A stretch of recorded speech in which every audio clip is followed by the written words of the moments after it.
Olá! Hoje a gente vai mergulhar num debate super importante, que está definindo o futuro do trabalho para milhões de motoristas de aplicativo aqui no Brasil.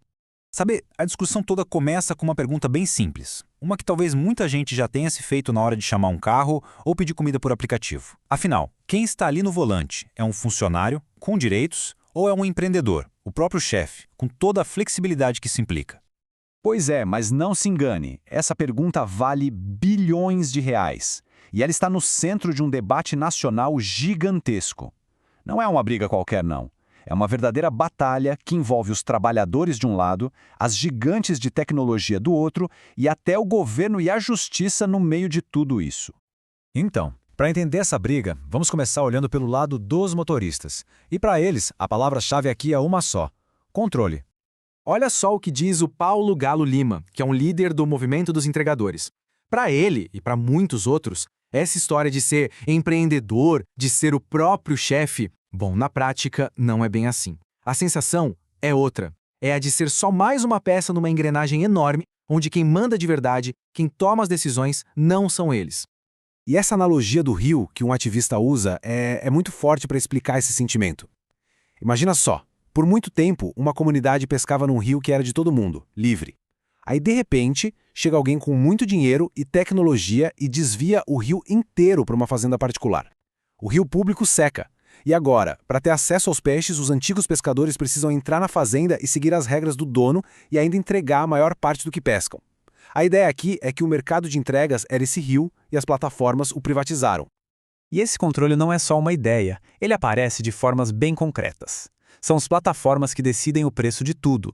O algoritmo delas é que manda quem pega qual corrida. Se o motorista tentar trabalhar por fora, é punido. E o pior, podem ser desativados, bloqueados, sem muita explicação.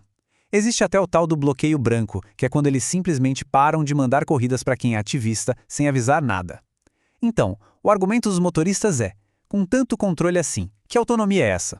Na prática, isso é uma relação de chefe e empregado. Ok, a gente viu o lado dos motoristas. Agora, vamos virar a moeda e entender o argumento das plataformas. A defesa delas se baseia numa ideia completamente diferente, a de um novo modelo de trabalho, um modelo baseado na flexibilidade.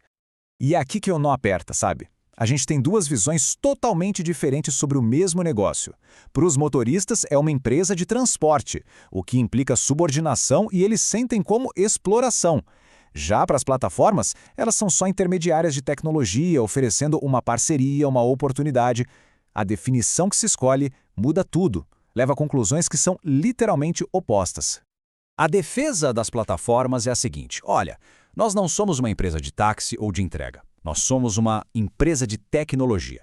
O que a gente faz é conectar quem precisa de um serviço com quem oferece esse serviço. Elas se posicionam como uma ponte, um mercado digital. E nesse mercado, dizem elas, o motorista tem total liberdade.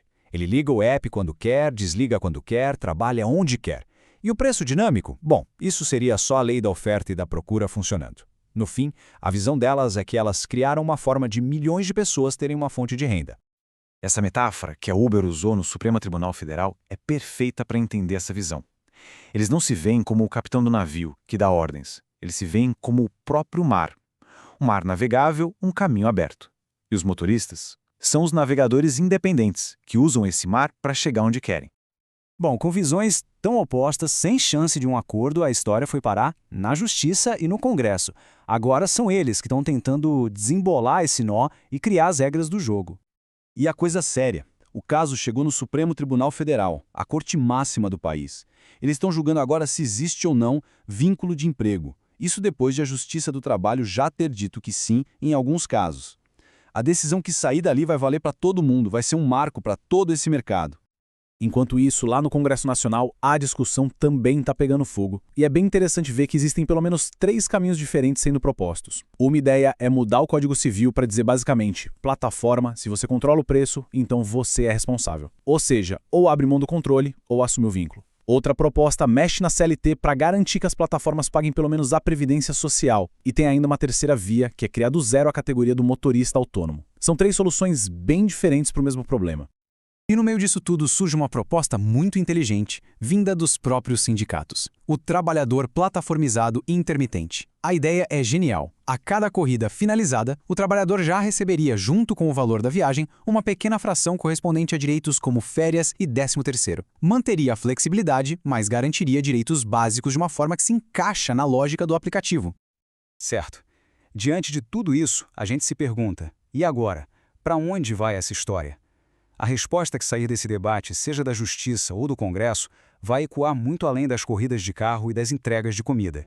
Então, depois de ver o argumento do controle, o argumento da flexibilidade, as propostas na mesa, qual é o veredito? Quem está certo?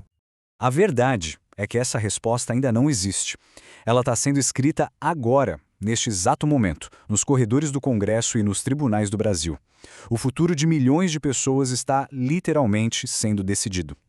E para fechar, fica o alerta do mesmo Paulo Galo Lima. Quem pensa que a uberização é um problema só dos entregadores, está muito enganado.